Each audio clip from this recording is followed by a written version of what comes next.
Salam damai sejahtera saudara-saudaraku yang terkasih, pencinta firman Tuhan. Berjumpa kembali dengan Bible Learning with Father Joseph. Bagaimana kabar Anda? Cerita dong di kolom komen. Apa yang Anda rasakan? Apa yang Anda ingin syukuri di saat-saat sulit seperti ini? Apa yang menjadi doa dan juga harapan Anda? Supaya kita para penonton video Bible Learning bisa saling mendoakan satu sama lain. Karena di saat-saat seperti ini, doa, entah doa kita atau doa dari orang lain, sangat kita butuhkan dalam hidup yang semakin berat ini.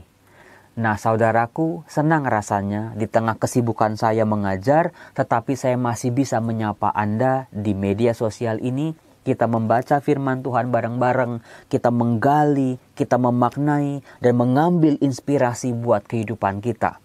Tetapi sebelum Anda melanjutkan nonton video ini, saya mengharapkan kalau Anda sungguh-sungguh terbantu dengan video-video yang dihasilkan di channel ini, tidak ada salahnya Anda sekarang membantu saya. Bukan soal uang, bukan soal materi, tetapi hanya dengan memberi like, komen yang positif, dan juga share. Karena itulah cara kerja YouTube, supaya video-video yang sudah dibuat dengan serius, dipersiapkan berjam-jam, dari syuting sampai edit, sampai sebar-sebar, saya kerjanya hanya sendiri saudara-saudara, nggak ada yang bantuin. Maka dari itu saya mengharapkan kerelaan ibu bapak saudara-saudara untuk berpartisipasi. Semoga firman Tuhan yang diwartakan di channel ini bisa diterima oleh semakin banyak orang. Mengapa saya katakan berkali-kali? Karena dari pengalaman saya ternyata cukup sulit untuk menyadarkan para penonton hanya untuk memberi like. Yang gampang tinggal pencet tanda jempolnya, itu jujur susahnya setengah mati. Tapi terima kasih untuk Anda semua yang sudah mensupport saya sampai sejauh ini. Tuhan memberkati Anda. Nah saudaraku, di masa-masa sulit ini, memang musuh utama semua orang itu sepertinya COVID. Bagaimana kita bisa bertahan dari virus ini? Bagaimana kita bisa menjadi sembuh? Bagaimana kita bisa merawat orang-orang yang sakit? Termasuk juga bagaimana supaya kita bisa divaksin, bisa punya imunitas antibodi yang tinggi. Tetapi saudara-saudara, sadar ataupun tidak sadar, ternyata masalah yang kita hadapi saat ini bukan hanya si COVID ini. Apalagi sekarang kontroversi tentang vaksin, kontroversi tentang COVID-nya sendiri. Katanya itu konspirasi, katanya itu buatan, katanya itu ini dan itu. Membuat kita semakin pusing. Dan yang ngomong nggak tanggung-tanggung. Dokter-dokter, profesor-profesor juga saling berdebat. Nah kita-kita ini yang di bawah, yang awam dalam dunia kesehatan, kita bisa apa? Selain bingung dan berdoa pada akhirnya.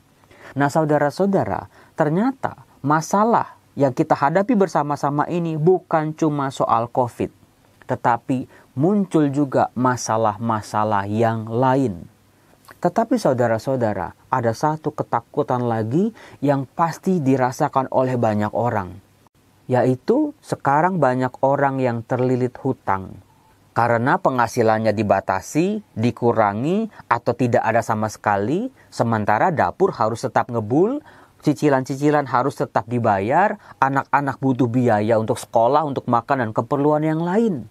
Nah saudara-saudara, bagaimana Alkitab berbicara soal hutang piutang? Nah, ternyata ketika saya buka-buka kitab suci, saya kaget sendiri. Saya menemukan ternyata sejak ribuan tahun yang lalu, sudah identik bahwa soal hutang piutang, biasanya orang ketika mau berhutang kepada sesamanya, itu manisnya minta ampun. Itu ngomongnya yang baik-baik, halus, mengibah, bahkan sampai menangis. Tetapi ketika ditagih utang, dia akan lebih galak daripada orang yang menghutangi dia. Ada demikian banyak orang, relasi-relasinya menjadi rusak, entah saudara, entah teman, entah sahabat, rusak hancur berantakan gara-gara soal hutang. Ini sebuah problem yang serius. Ada banyak orang menjadi marah dan musuh hanya karena hutang piutang. Orang yang sudah berbaik hati meminjamkan uang kepada sesamanya sekarang harus bertindak sebagai pengemis. Ngemis-ngemis, telepon-telepon, dikejar-kejar. Dan kita tahu sekarang mungkin mereka juga butuh uang itu. Bagaimana Alkitab berbicara soal hal ini? Ternyata hal itu sudah dibahas sejak ribuan tahun yang lalu dalam kitab Sirak. Kalau nggak percaya, Anda silakan buka kitab Sirak bab 29. Sirak bab 29 ini ada 28 ayat. Panjang sekali, tetapi menarik luar biasa. Mari kita lihat.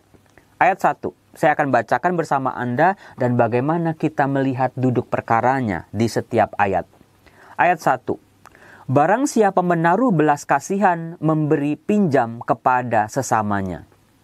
Saudara-saudaraku yang terkasih, sejak kitab Taurat, misalnya di kitab Keluaran, di kitab Imamat, di kitab Ulangan, itu sudah ada hukum atau aturan bahwa setiap orang beriman harus menolong sesamanya yang sedang menderita.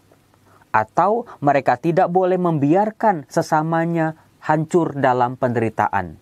Bagi mereka yang punya rezeki berlebih, bisa membantu sesamanya, mereka wajib membantu sesamanya yang sedang dalam penderitaan. Jadi, di kitab Taurat hal itu sudah ditekankan dan diulang kembali dalam kitab Sirak ini. Bahwa setiap orang beriman dipanggil untuk menolong sesamanya dengan penuh belas kasihan.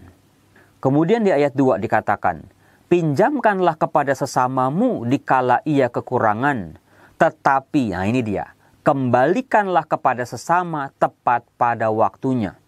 Itu aturan mainnya, itu perjanjiannya, jangan sampai dilanggar oleh kedua belah pihak. Di ayat 3 dikatakan, teguhkanlah janjimu dan hendaklah setia kepadanya. Niscaya senantiasa engkau pun akan mendapat apa yang kau butuhkan. Ini adalah pesan untuk orang-orang yang berhutang untuk mengembalikan setia pada perjanjian. Karena itu mendatangkan kebaikan. Kalau Anda bisa membayar hutang itu, jangan ditunda-tunda. Jangan biarkan orang yang tadinya menolong kita, sekarang malah mengemis-ngemis kepada kita. Nggak boleh seperti itu. Di ayat 4, banyak orang menganggap pinjaman seolah-olah barang terdapat, dan begitu mempersusah para penolongnya. Nah ini kan yang sudah saya katakan tadi di awal, ternyata sudah ribuan tahun yang lalu, orang yang berhutang malah mempersulit orang yang menghutangi dirinya. Nah inilah masalah yang sering terjadi dari dulu sampai sekarang, di mana orang yang berhutang malah mempersulit orang-orang yang sudah membantu dirinya. Dikatakan di ayat 5, bagaimana orang-orang yang mencari pinjaman ini. Dikatakan, sampai menerima orang menciumi tangan, dan demi uang sesamanya akan berbicara dengan rendah hati. Lihat, kalau ketika minjem duit, minjem barang, baik-baik. Tetapi pada saat mesti melunasi, ia menangguhkan saja dan akan membayar dengan kata-kata yang buruk. Nah saudara-saudara, inilah yang sering terjadi di tengah-tengah kita. Kita yang berhutang, kita yang ditagih, tapi malah galakan kita. Ayat 6 dilanjutkan. Jika pemberi pinjam mendesak, dengan susah separuhnya ia mendapat kembali. Dan itu bahkan dapat dianggapnya sebagai keuntungan. Kalau tidak, maka peminjam telah merampas uangnya, dan dengan tak semena-mena menjadikannya musuhnya. Dengan kutuk dan caci maki ia membalas, dan sebagai pengganti hormat mengembalikan nista. Saudara-saudara, ini yang sering menjadi perkara masalah di tengah-tengah kita ketika saat hutang piutang. Tadinya kita mau bantu orang, mau nolong orang yang kesulitan, nggak tahan melihat air mata mereka, tetapi malah mendatangkan masalah buat kita. Ketika kita menagih hutang, dapat separuhnya aja itu udah bersyukur, dikatakan tadi seperti itu. Bukannya mereka berterima kasih, malah caci maki yang kita dapat. Lalu di ayat 7, banyak orang enggan meminjamkan bukan karena kejahatannya, sama kayak kita zaman sekarang, tetapi karena khawatir akan dirampas dengan tak semena-mena. Akhirnya utangnya juga nggak balik. Nah, dikatakan di ayat 8, kalau udah demikian terus bagaimana? Namun demikian hendaklah sabar terhadap orang yang miskin. Janganlah mempertanggungkan dermamu kepadanya. Nah, ini sebuah pesan yang sangat penting buat kita. Kalau memang kita sudah berlebih dan kita tidak butuh uang itu, lebih baik ikhlaskan daripada jadi masalah. Maka bagi saya lebih baik kita bantu orang deh. Udah lepas aja, berderma aja sama mereka. Gak usah dikatakan sebagai hutang piutang. Supaya kedua belah pihak juga jangan terbebani. Maka bagi orang yang meminta bantuan juga harus kira-kira. Misalnya mau minjam 3 juta oleh temannya, ya udah nih 1 juta dikasih, ambil aja deh. Jangan marah-marah. Jangan bilang temannya pelit atau saudaranya pelit, karena lebih baik begitu daripada persaudaraan dan pertemanan menjadi rusak. Di ayat 9 dikatakan, demi perintah tolonglah orang miskin dan mengingat kekurangannya, jangan menyuruh dia pergi dengan tangan hampa. Lagi-lagi di sini sebuah panggilan bagi kita sebagai orang beriman untuk membantu mereka yang sedang menderita saat ini. Biar perakmu hilang karena saudara dan kawan. Jangan kau biarkan berkarat di bawah batu sampai jatuh binasa. Gunakanlah harta milikmu menurut perintah dari Yang Maha Tinggi. Niscaya lebih berfaedahlah itu bagimu daripada emas. Jadi ini sebuah pesan bagi orang-orang kaya yang suka nyimpan-nyimpan duit sampai bingung mau ditaruh di mana, bingung mau dihabisinya bagaimana. Lebih baik gunakan sebagai amal kasih, kebaikan untuk menolong mereka yang saat ini sedang membutuhkan. Saya loncat ke ayat 14.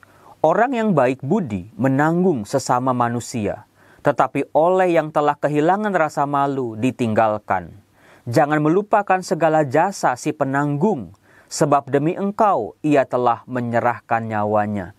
Jadi ini bagi orang yang berhutang, yang sudah dibantu, juga harus sadar bahwa saudara-saudara kita yang sudah meminjamkan, membantu kita, mereka juga butuh.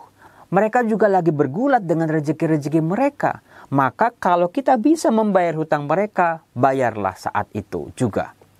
Ayat 16. Barang penanggung diboroskan orang berdosa, dan orang yang tidak tahu terima kasih melupakan penolongnya. Jadi banyak nih orang minjem duit, ketika ditagih bilang gak punya duit, tetapi lagi shopping, lagi jalan-jalan. Itu kan bikin jengkel orang-orang yang sudah memberi bantuan. Masalah ini semakin pelik di masa sekarang. Tetapi bukan masalah baru, sudah ada sejak ribuan tahun yang lalu saudara-saudara ternyata. Saya loncat ke ayat 20, dikatakan, tolonglah sesamamu sesuai dengan kemampuanmu, tetapi hendaklah waspada supaya jangan sampai terjatuh. Banyak orang yang tadinya punya niat nolong, punya niat bantu, tetapi ternyata nggak siap ketika dikhianati, ketika dicaci maki oleh mereka yang mereka tolong, akhirnya runtuh sendiri, akhirnya hancur sendiri, menderita sendiri. Udah berbuat baik, sudah menolong, tapi kok balasannya sangat amat menyakitkan. Maka kalau kita sudah nolong orang, apalagi menghutangi orang, kita sebetulnya sudah harusnya ikhlas. Ya udahlah, jangan mengharap kembali. Biarlah itu menjadi amalan buat kita. Kalau mereka bisa mengembalikan, puji Tuhan. Tetap kalau memang kita bisa membantu, lepaskanlah sebagai pertolongan buat mereka. Maka dari itu saudaraku, di saat seperti ini, bagi mereka orang-orang yang punya rezeki berlebih, hendaklah membantu mereka yang berkekurangan. Dan jangan menganggap itu sebagai hutang. Ikhlaskanlah, relakanlah semampu kita. Supaya banyak orang tertolong di masa-masa sulit seperti ini. Dan bagi kita, kalau kita pernah minjam barang ataupun uang dan kita bisa mengembalikannya, kembalikanlah kepada pemiliknya. Kalau kita belum sanggup membayarnya, jangan keluar kata-kata hinaan, caci maki, ataupun amarah kepada mereka yang pernah menolong kita. Semoga hidup kita semuanya dipulihkan dalam kasih Tuhan, dalam nama Bapa dan Putra dan Roh Kudus. Amin. Salam, Tuhan memberkati.